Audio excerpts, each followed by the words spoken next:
Further ado. Guys, let me ask a few questions here really quick. We're gonna make this a little bit interactive. As you can see, I dressed up for you. To be really honest, I remembered about this last night. I was focused on my fantasy football draft, and that took precedence. First question is, give me an idea, how many freshmen do we have in here? Okay, so we got a few sophomores, juniors, seniors, a lot of seniors. Graduate? Okay. So right off the bat, I'm going to tell you my favorite person in this entire class is San Francisco Giants. We hate the Dodgers, right? That's what I'm talking about. So this time of year is my favorite time of year, as you can tell. I'm in the middle of I hate the Dodgers and I love football. I want to get an idea of what I can do here today to help you guys out. How many of you actually came and listened to me speak in January or February? Was anybody there? One person, two people? Okay. So some of this may be a little bit repetitive. I apologize. I only have so many good stories.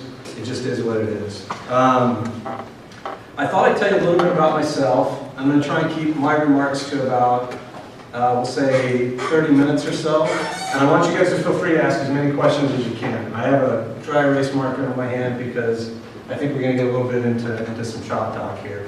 Because what I really want to talk to you guys about today is two of probably the very most important things that I consider in the world of entrepreneurship and business. And the first one is being able to pivot a company. And I'm going to explain what that is along my way. And the second one is planning for your exit strategy in whatever business you start, okay? So we're going to write those up here really quick. The other thing I'm going to do is if you guys want to get a hold of me for anything, you can just email me and I will get back to you as soon as I can. Janet's in the back, and if you guys don't know, she's in charge of giving, I think, at SUU. And she's the only one when she emails me that I don't get back to because she usually wants more money than me. Okay? But then I text you and then you respond. When you text, I get back to you, because then it becomes personal. Yeah. Okay. Dean gave you an overview of me, and I'm going to go into a little bit more detail. I always wanted to be a lobbyist. I always wanted to be a lobbyist. I came to SUU for one reason and one reason only. They had a phenomenal political science program, and their placement into law school was off the charts when I came back in the mid to late 90s. My uncle attended here, was a very successful lawyer. I actually played football. I was recruited here after I served an LDS mission, for those of you that understand or know that. I played at Riggs College before when I came back. I had the opportunity to either play at Utah State or SUU, and after spending a year in Rexburg, that was just too unbelievably cold. So I thought Cedar City would be a good idea.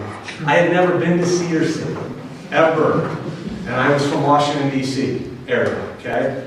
I remember driving, literally I drove across the country and I pulled into Cedar City, and back then we didn't have XM radio, and I tried to find a radio station, and I remember thinking, what the hell did I just do?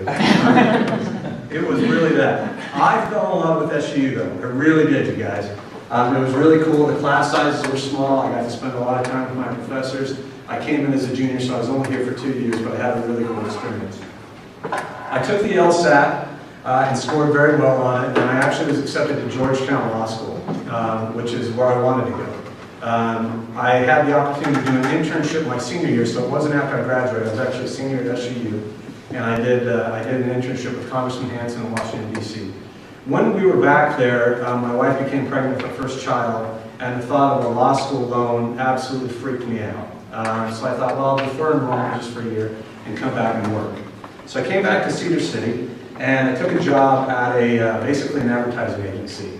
They did insertion of television ads on cable channels, so local businesses all throughout southern Utah worked with us.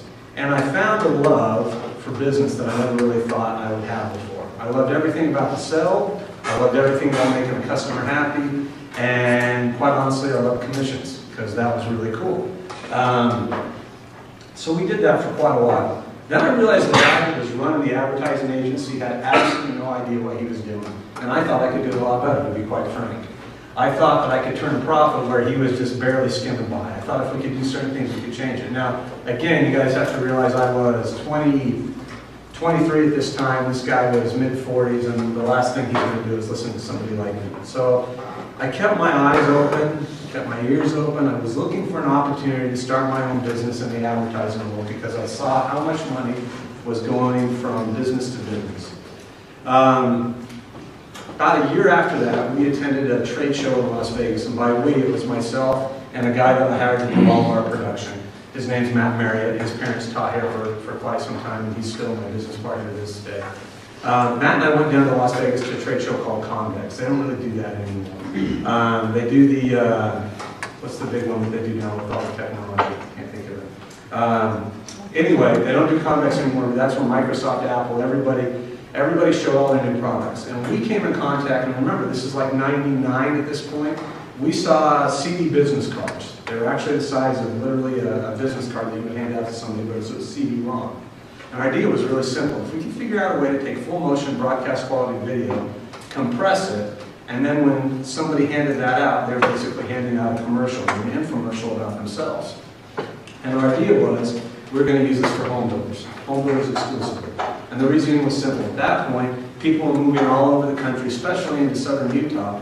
And if we could give home builders a way to be able to market effectively to people that weren't there, that was a huge tool. Now, internet and video really weren't compatible at that point because there wasn't as much bandwidth and high speed and all that stuff. So, we went down to Ed's Homes in St. George. I don't know if you guys are familiar with that name. You guys familiar with them at all? At that point, they were the #1 builder in St. George.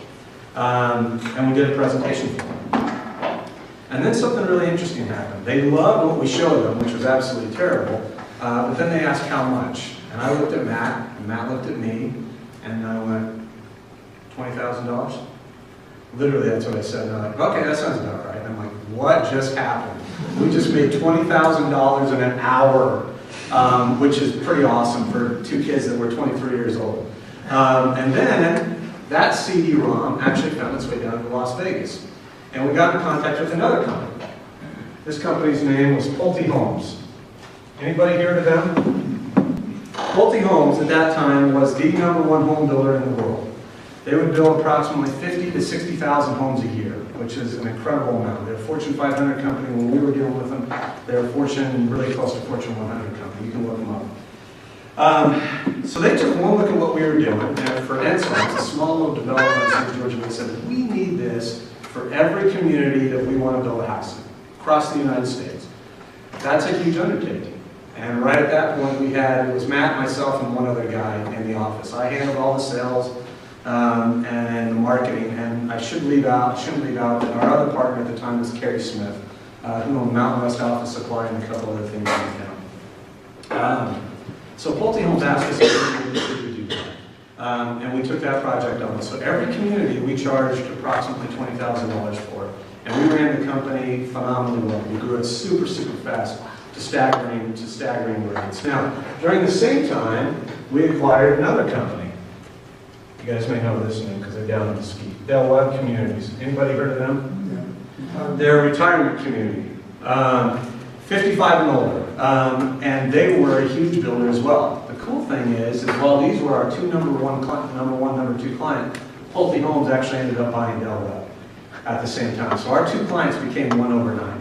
So we ran the company from $0 to, I think the height was about 2005-ish, where we were bringing in about $5 million a year, which is pretty awesome for Cedar City, Utah. And nobody knew we were doing it. And that's the cool thing. Our offices to this day is going to crack you up. I'm going to tell you, how many are you from Cedar City? So few of you. Okay. You guys know what Bullet Drug is on Main Street? Yeah. Okay. You know that little old school pharmacy? Believe it or not, I've run all my companies on the top floor of that for the last 20 years. Nobody knows that. Nobody has any clue, and we did that for a reason. So we grew the company to about that level. And then something really interesting happened. We got involved with, like Carl said, luxury high-end real estate development. What does that mean? Jack Nicklaus and some of the other large-scale developers, and when I say large, not necessarily number, but the sheer dollar amount of homes, came to us and said, look, we have a lot of issues. We have high net worth clients that do not want to, and seriously, this is actually what they said, that do not want to get on their private jets and have to fly to where they want to build a house. They want to have the entire experience without getting on jets and fly into their houses. So we started doing work for Jack Nicklaus. What did we do? We built basically an interactive touchscreen table that we put into sales centers so people could actually pick the house plans they wanted, they drop it onto a lot and virtually fly through the backyard and see what their backyard was going to be even before there was the development to begin with. The lot prices where they would build homes were anywhere between $1 million to $3 million just to buy the dirt. So we were doing work in the Bahamas. We were doing work like Park City, the Red Ledges is one of our productions. St. George, ironically, has a lot of luxury high-end development. We did the Ledges development down there. We did this all over. In fact, the Ledges, this is really interesting. This is an interesting one for you. With our product, the Ledges did basically a pre-sale, if you will, of their lots at the St. George Parade of Homes, which draws people all over Utah, Nevada, Arizona. They did over $100 million in 72 hours with my stuff, which is pretty awesome. And I should have actually taken a commission instead of, again, the $20,000 or $30,000 we charged them. Lesson learned. Again, the company grew even more. We were super excited. We were killing it. I was employing people in Cedar City. I felt proud for two reasons. One, I built a company from nothing. And then two, I looked around at our staff. And our staff at this point was only like 7 or 8 people, if I remember right. But the neat thing about being an entrepreneur is when you can look at all the people that you employ and go, not only am I doing well for me and my wife and my kids, but I'm providing a livelihood for 8 other people in this community, which is a really neat feeling. And they were doing well. We were paying very, very well for Cedar City. Then we were thinking we should blow this up and make it even bigger. And so then I started getting into, it's kind of funny, this is actually how I did it, LinkedIn. How many of you guys are on LinkedIn? Everybody, okay. LinkedIn was like brand new at this point. In fact, I had heard about LinkedIn the year before because I think the first guy that won The Apprentice was like promoting it on The Apprentice, and I'm like, what's that? So I got on LinkedIn, and it was unbelievable. It was so cool because it was social, but it was built on, executive to executive. So I got on LinkedIn, and I figured out, well, before I got on LinkedIn, I figured out that the biggest growth opportunity in home building wasn't actually in the United States, wasn't in Canada, wasn't in South America. It was in one place and one place only, which was Dubai. And I fell in love with Dubai. And one, I really wanted to go to Dubai, so if I had a client, I could justify going to Dubai. So I got on LinkedIn and I tried to figure out what companies were building developments in Dubai and how do I get my hands in there. And so I went through and I randomly emailed what had to be 200 or 300 people. Luckily, there was a firm out of Ohio that represented a company called Nikhil. Now, Nikhil probably won't mean anything to you guys at all except this. You guys have probably seen, I think they actually filmed it on the last Fast and Furious, the palm tree islands that they built in Dubai. You guys familiar with that? The company that built that was actually Nikhil. Now, Nikhil is 50% owned by the United Arab Emirates, as well as privately funded. Nikhil saw what we had done for the Ledges, saw what we'd done for Jack Nicklaus, saw what we'd done for all these companies, and they actually hired us for what would be considered a 5-year project. I was going to do no other work except just for Nikhil. We started buying tickets to go over to Dubai, and here's another interesting one for you. So they actually authorized us to fly first class over to Dubai, and we were going to send 5 people over to Dubai. The cost for the tickets, for a first class ticket at that point, I remember this vividly, was $4,200 round trip, okay? Jason's mind was, I can suffer through 17 hours on a plane for $1,500 and I'll pocket the difference. And that's a really important thing to think of when you're an entrepreneur. Because even though all those luxuries sound really good, $2,500, $3,000 makes a lot of difference when it's going into your pocket. So even though you're making a lot of money, when you have opportunities to save money, that's also making money. Okay, I'm going to get into that in a second as well. Okay, so we're getting ready to do this huge project.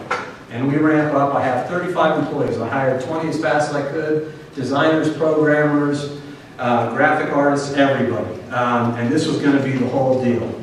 Literally a week before I was going to get on a plane to fly over to Dubai, the crash happened. The 2007, 2008 markets just went in the tank that you guys are all familiar with. And the industry that was hit largest was the housing industry. The bubble burst. Nikhil freaked out. They pulled the contract. And now I'm sitting with 35 employees. I've gotten rid of Pulte Homes and Del Webb because I couldn't handle them anymore. Jack Nicholas has gone away because I can't deal with him anymore. I have no clients. I have 35 people with their hands out saying I need a paycheck in 2 weeks, and I have no way to pay them. That's a scary time. That's a really, really, really scary time. And so what do you do? What do you do? No, I'm really asking. What do you do? Somebody give me an answer. What would you do? Start selling your assets. Come up with something else? What? Start selling your assets for your employees. Sell your assets. Come up with something else. Anybody else have anything? Yeah. Reach back out to your old clients and see if there's still opportunities. Okay, reach back out to your old clients. So I'm going to tell you what happened. I reached back out to the old clients and they told me to go pound sand. Because I told them to go pound sand. So my old clients are gone. I sold, who said to sell assets? I sold everything, brother. Everything. Including maxing out all my own personal cards, credit cards, as did my partners, to make payroll for the next 3 months. So that was gone. And then we came to, what did you say? Come up with another idea. So now we're into this big word right here.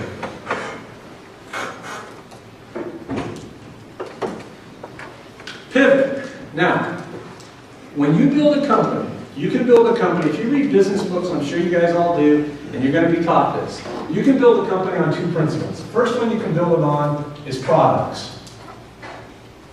Example of products, Nike shoes, Monster drinks, I'm sure you guys all drink that, Coca-Cola, Delta, whatever, they're products. Or you can build it on services, right? Those are pretty much the 2 ways you can build a company. True? Okay. I thought that there was a third one. I had the absolute best staff in the entire world. I thought my people were better than anybody, which is... Bias. What's that? Bias. Bias. Buy it? Bias. Bias. I'm very biased when it comes to my people. Okay, so you have option 1, option 2, or I took option 3. Not only did I pivot, but I wanted to pivot based on the people that were currently employed by me. Does that make sense? You guys with me? I don't want to start totally over. I just wanted to get out of housing. I hated it. It was awesome making all that money, but I mean, it was bad, guys. It was really bad. So I had all these people that were really, really good. Okay, so we decided to pivot. Now, the question becomes, what do you pivot to and how do you figure out that, all right? Luckily, I'm married to a very, very smart and smoking hot woman, okay? And she tells me what to do often. Janet has met her. Carl, you met her? Carl, you met her. She can. My wife is as good as it gets. Bias. But she's also, she really is that. She actually worked as a legislative aide for the Speaker of the House of the United States Representatives. So she knows what she's doing. So as we were doing this, and we were making money, she saw what was going on. She actually kept telling me, Jason, housing's not going to last forever. And my exact response was, everybody needs a house that's going to last forever. She goes, you really need to think of something that's a little bit more stable than housing. And so she kept saying, you need to go into medicine. Medicine, medicine, medicine. And I'm like, I can't stand freaking doctors. I hate everything about them. Some of you probably have doctors that are parents. I apologize. But she goes, you need to go into medicine. It's recession-proof. Everybody has to have it. And I'm like, okay, all right, we'll think about it. So now I'm at this point where I have to do something. I have great technology, I have great people, and I have a bad industry. So I go and start doing research on medicine. And the single largest piece of the economy had been hiding from me all these years because I didn't want to listen to my wife, which was medicine. If you guys go look up, and I don't know how many trillions of dollars they equate to the world of medicine, but it is a ridiculous sum of money. So I figured if we could just carve out just a little piece for us, then we have something. But what would we do? And how would we do it? So what were we doing here? I was basically building product so these guys would have the ability to actually effectively sell to potential home buyers, right? So what I really wanted to do was create something that doctors would be able to generate more revenue for themselves. So it became kind of interesting. We had an issue. And this is where we're going to get into point number 2. We talked about pivot, right? Here's point number 2. We're going to talk about my favorite term, cap table / exit. Who knows what a cap table is? Seriously? We gotta get on this. Okay, all right, we're going to talk about both of those things. What I wanted to do was I wanted to build interactive presentations for doctors to be able to effectively communicate with their patients. What does that mean? That means if you were going to go in for laser hair removal treatment and the doctor says it's going to be $1,500, your insurance isn't going to cover it, but that doctor has to effectively explain how that's going to be done in order for you to give that doctor $1,500. We call that lifestyle cash pay medicine. You guys following me so far? There's all kinds of that. Another example, breast dogs. Yes, we're going to talk about breast dogs for the next 10 minutes because that's how we have a lot of them. Doctors want to sell breast dogs. If they see 10 women that come in for a breast dog, they know on average they're going to sell maybe 2 or 3 of those procedures. How do we increase that ratio? Does that make that doctor money? I'll give you another one. Recently we've got into LASIK. LASIK is a great procedure, but it's called elective. So your insurance isn't going to cover it. Are you going to spend $1,500 an eye to have perfect vision, or are you going to put glasses on? We need to give doctors the tool to explain why LASIK is a good solution for you as opposed to spending a couple $100 on glasses every year after you break them, right? So we built a company called TouchMD. And TouchMD was specifically designed for that. You can look it up. I think the URL is still there, touchmd.com. And basically what it is, a patient would walk into a doctor's office. Once they're sitting down with the doctor would give them this interactive presentation and show them all about what was going to go on with them. Take pictures of them, draw on them, diagram them, do all sorts of stuff. We identified 4 specialties. I'm going to write it up here. I'm not going to tell you names because you're going to know some of them. OBGYN, ortho, derm, and plastic. All right, who told me I needed to sell all my assets? You, right? Okay, so I got 0 money right now. And by the way, I'm also in the hole. I believe we have loans at this point of $400,000, plus my own personal credit cards that I float with. So Jason is not so happy. Jason used to be happy, Jason not so happy now. So we decided we're going to go to 4 doctors. And I'm going to go to 4 doctors and I'm going to get them to invest in this company, not because I just need their cash, but my thought process was, if I get a client to invest in the company, that changes the whole dynamic. Now the client is the actual one pushing the product to all of his peers as well. Follow my line of thinking there? You guys with me? Okay, so then the question becomes, we have a brand new company. I know there's a lot of scribbles on here, so you guys have a hard time seeing it. TouchMD is a brand new company. I already told you that I just was making almost $5 million a year in revenue for my other company. This company's made 0 revenue. So if I ask somebody to invest in the company, and I'm going to give them 5% of the company, how do I value the new company? What does 5% equate to? You guys watch Shark Tank? This is in Shark Tank every week. I have no sales, no revenue. I have a brand new company. I want 5% owners right here. Each one of them. So I'm going to give 20% of my company away. How much is that worth? What would you guys value that? I'm being serious here. This is the interactive part of it. Throw it out. What do you think? If you're in debt, I would value it as you're taking on negative, like you're starting in the hole. Personal debt, not company debt, 2 different things. But if that was true, you are right. But let's base it on this. Take my situation away and just realize it's 0 revenue, 0 sales, and a complete concept of an idea. Yeah, back. Going with 0. What? Going with 0. Your value is 0. 0? Well, other than you telling us that you're providing doctor to patient service. So I have a business plan. Well, I don't know what it is yet. You haven't told me. Okay. So there's all kinds of variables to this. I'm glad you brought that up. You had a previous company. I had a previous company with a track record. It was making $5 million. $5 million a year. So it's kind of all over the place, right? So this is what we settled on. We had a business plan. I had no idea what to charge. I had no idea how to charge it. We valued this 20% equity stake at $150K. Does that sound crazy? Each. No, 150. So 5% each, which is 37.5. Okay. I was not an accounting major. There's one in the back. So if my numbers get bad, just tell me when my numbers get back. Okay, so 37.5 apiece. Do you think it would be hard for me to go get investors at 37.5 apiece? I see heads nodding up and down a little bit. I see some saying no, maybe, who knows? I mean, they're doctors. They should be loaded, right? Okay, so let me tell you what happens. We put an incredibly crude presentation together to the gentleman in the back's corner. And we go out to 4 doctors, and believe it or not, they're actually 4 local guys. This guy delivered 3 of my kids, which is kind of a weird situation even anyway. I go to him. He's the first one I go to. And I said, look, doc, here's the deal. This is what we want to do. And I show him a PowerPoint presentation, which is absolutely horrific. I would have failed whatever business class you guys are taking. This guy, true story, stands up and he goes, wait right here, Jason. I'm actually in the exam room, not in the stirrups, just in the exam room. I didn't even get a laugh there.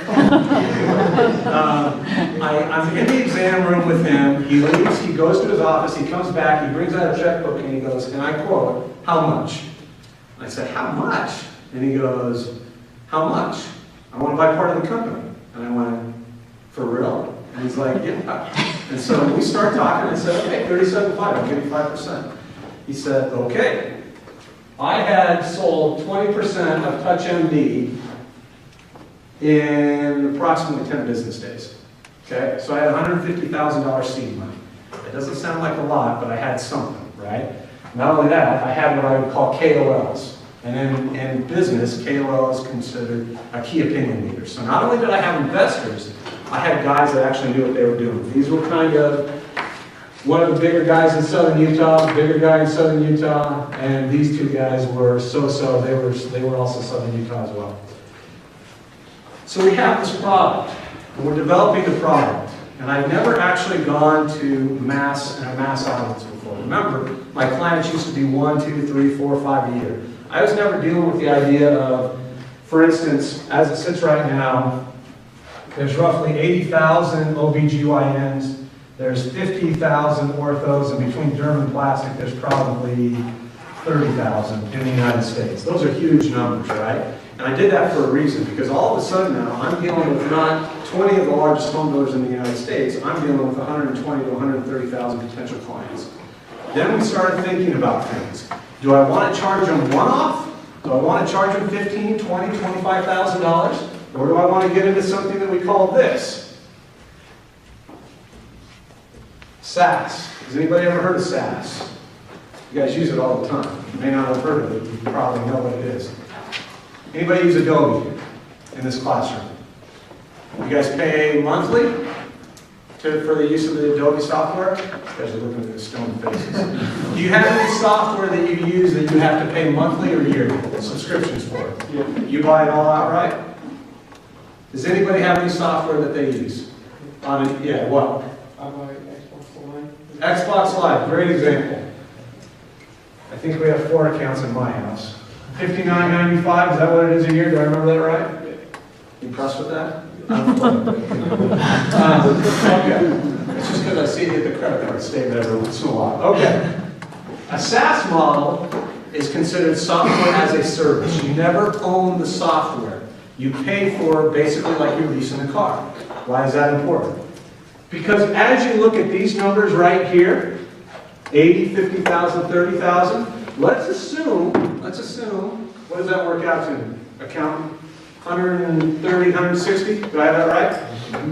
Yep. 160,000 people. What's 3% of 160,000? Oh, man, so let me do quick math. 48. What is it? 4,800. 4,800. Okay, now let's go 4,800 times 599.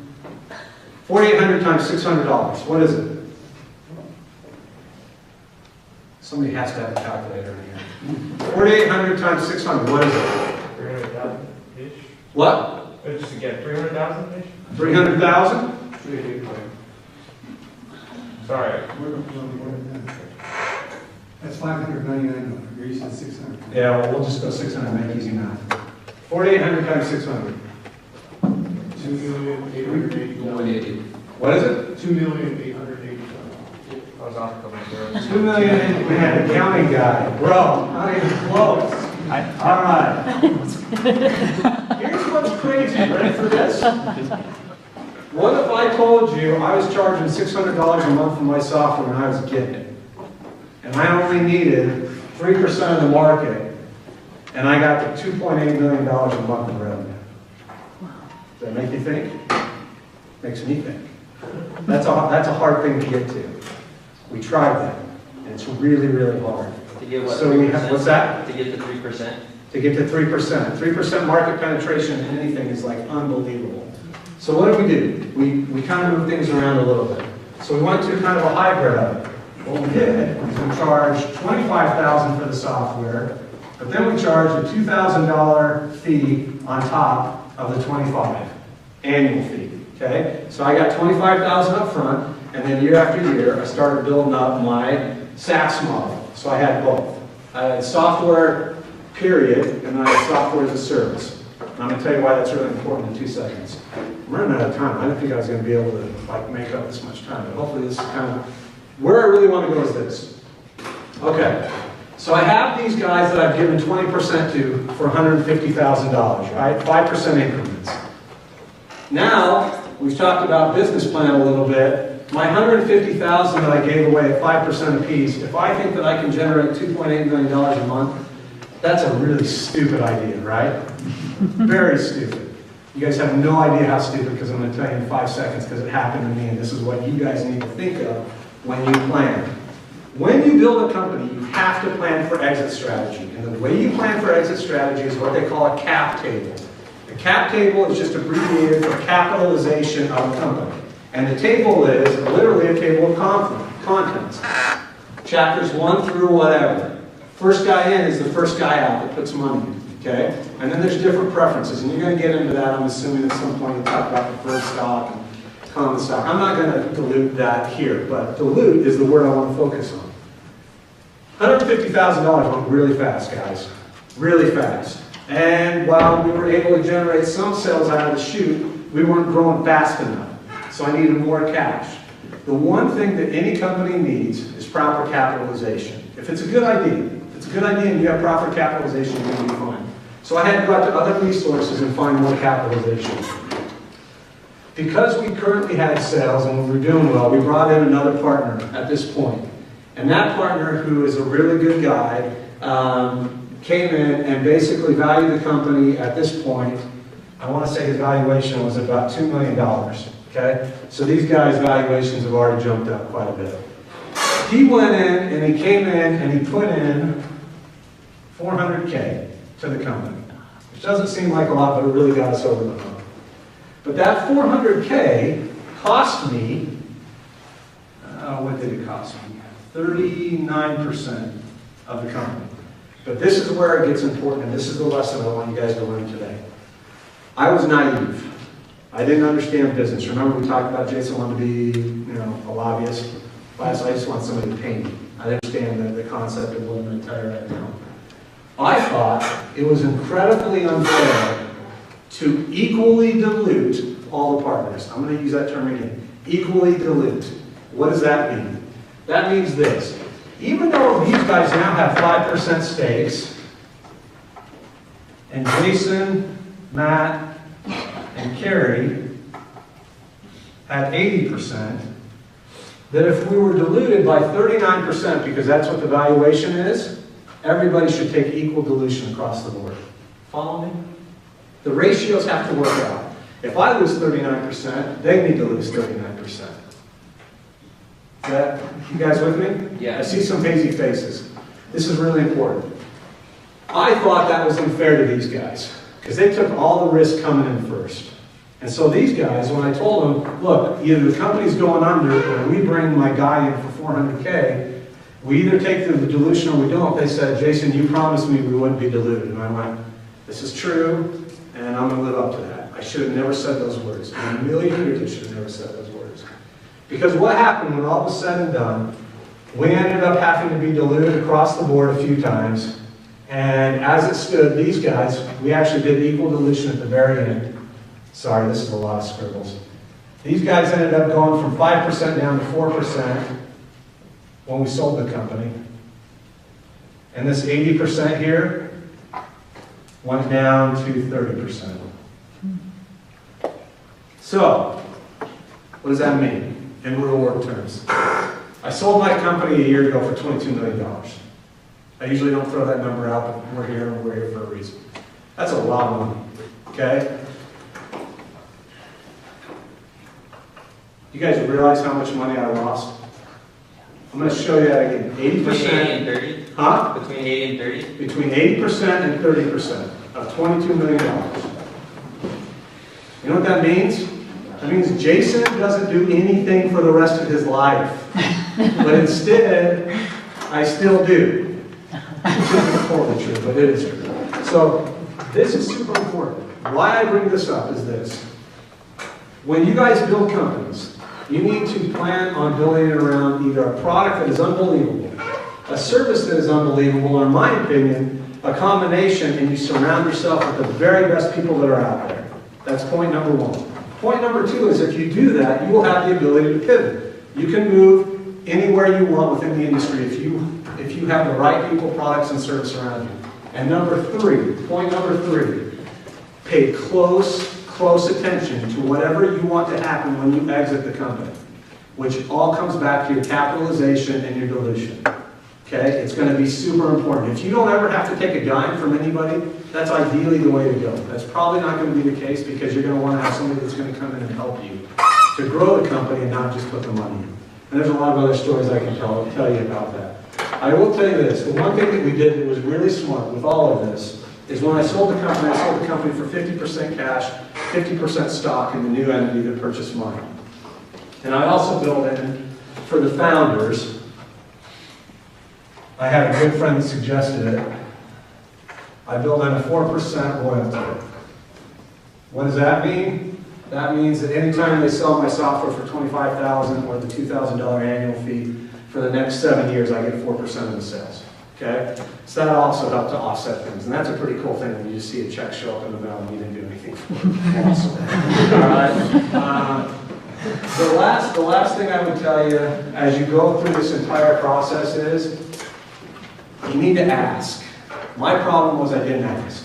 I just didn't ask. And one of my partners, Carrie, is an incredibly successful businessman. Incredibly successful. But he did things on a very small level. And by small level, I mean local. He did it all in the city, whether it was buying and selling businesses or buying and selling land. So this whole idea of capitalization and dilution and everything is something that he never dealt with. And so by the time that we knew what we were doing, we didn't know what we were doing. So you need to pay attention to that, okay? I got 5 minutes left, and I took up way more time. Hopefully you got something out of this. What questions can I answer for you before we go grab some lunch? Yeah? When you first start, how do you push away all of those questions that you're asking yourself what your fears are? I'm not good enough to be doing this, or I don't know enough, so maybe I shouldn't be doing this. How do you get yourself to the point where you're no longer, when you fear it out, and people can sense that, but you're actually confident enough that they want to invest in? That's a great question. I don't know. I've never been asked that question. I will answer it this way. Luckily, when I started my first company, I had spent a couple years in the business world, so I already felt a little bit comfortable with it. However, the questions that are going to be around whatever entity you develop, here's the beauty of what you guys have that I didn't have. We built the founders group here at SUU specifically for that. You would be remiss, everybody in this room would be remiss. I'm not necessarily an expert on everything, but I can tell you the guys that are part of this group, collectively, I mean, it's pretty impressive for Southern Utah University, to be quite frank. You have access to all of us. I would highly encourage you. I'd be happy to go to lunch with you. I'd be happy to take you to dinner, because nobody did it for me. And I will answer any question that you have about business that I know, and if I don't, I will put you in touch with one of them that do. As far as self-confidence goes, there is no solution for self-confidence except, and excuse my language, except getting your ass kicked. You just have to. You have to go out there and have somebody go, you have no idea what you're talking about, Jason. And I hear that all the time. My wife. Yeah. Could you explain one more time real quick the concept that you were talking about with the dilution, where your friends came in and put the $400,000 in, and I just kind of missed. Okay, so My original investors, I sold 5% shares of the company to. It was an LLC, so it wasn't stock. We sold 5% stakes, so I lost 20% of the company, all right? 20% went to them, 80% was still at the founder level. However, when I brought in the additional investment that came in, and I don't remember the exact number, I'd have to pull it up, I'm just throwing out random stuff right now. When he came in, he's like, look, I'm gonna give you the 400 grand, or it could have even been 450, I don't remember the exact number. But in return for that, I'm gonna want 39 or 43% or whatever it was, what equates to the valuation. What I told the original investors was, I'm never gonna dilute you. You're gonna own 5% of TouchMD till the day you die. So what happened is when he came in and bought that percentage of the company, all of that was diluted by me and my partners. Okay. So they weren't touched. Gotcha. The only reason why they went down to 4% at the end is because we had a board meeting and basically my guy here, who I'm hoping will come and talk to you at some point, basically called them all criminals. And said, you're stealing from the founders. Right. So everybody's giving a percentage right now. I gotcha. But the other 37% came from your 80. Yes. Gotcha. So it was all my percentage. Gotcha. Yeah. Any other questions?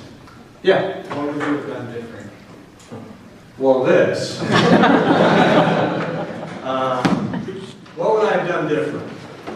You can never do enough research into any industry that you're in as far as what you take your product or service into.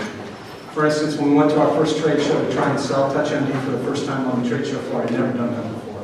Because everything else had always been communication, face-to-face, but having doctors walk up to a trade show who can spend $25,000, I thought was a complete pipe dream. I really did.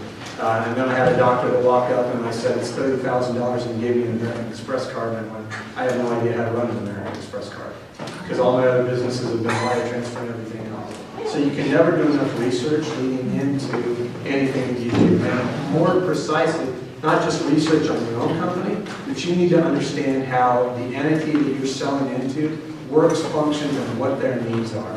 And if you can address one single need that they have, you're golden. But you have to find that. Yeah. Hey, it's a huge deal that you went and did it yourself before you let your employees know, because I don't think that happens very often. So kind of tell me why you made that decision. Sorry, say Say you were saying with your first business, you went into this massive debt and sold because people wanted to keep your people, and I think that's actually, unfortunately, an exception to the rule, because I think most companies just start firing people. So how did you make that decision? It's a great question. It goes back to my 3 pillars here, product, services, and people. I've always valued people more than anything else. I've joked already twice about my wife. Hopefully nobody knows her too well in here. The people that worked for me, ironically, I'm trying not to get emotional right now. Not only were they some of my closest friends, but I cared about them a lot. And I felt like, personally, and this is a bad way to think, I know that, especially from a business standpoint, it's not always the right thing to do, but in my case it was. Making money's not that hard, guys. I know right now some of you are thinking, holy freaking hell, it's hard. And $22 million, oh my. Those are crazy numbers, I get that. But making money is not that hard. I always knew I could go make money. I always knew I could go make money. I was worried about the people that worked for me, being able to have that same opportunity and specifically wanting to live in Cedar City, Utah. And as much as I love Cedar City, Utah, I've never felt that way about Cedar City, Utah. So I was happy to move out of Cedar City, Utah, which is why I live in St. George now. One last question? Anybody? Yeah. How quick was your turnaround from real estate to TouchMD? So the whole time frame when we shut down real estate to launching TouchMD was 12 months, and I sold the company 3 years after that. So we went from 0 to $22 million in about 40 months, which is pretty awesome. But I will say this, one last thing that I'll bring up and then we'll go grab lunch.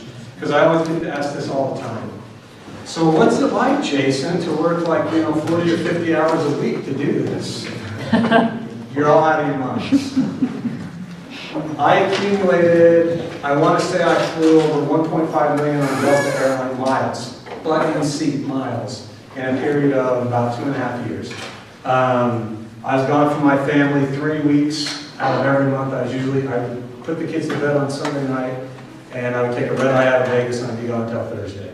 And then I would work the entire time I'm gone and the entire time I got back. I would work 80 to 90 hours a week. And I will tell you this, back to your question in the back about people, if my people weren't willing to do that, I would have fired them in 2 seconds. But because I was sacrificing, they were sacrificing, and that's also a whole other lesson. That's how you make companies successful. Because if you're at the head of it and you think I can just show up and make my people work, you're all completely mistaken. If you want to get the most out of employees and people, you have to do it by example. And if they follow you, I will do anything for them. If they don't, they're done. Anyway, thanks guys. I appreciate the time.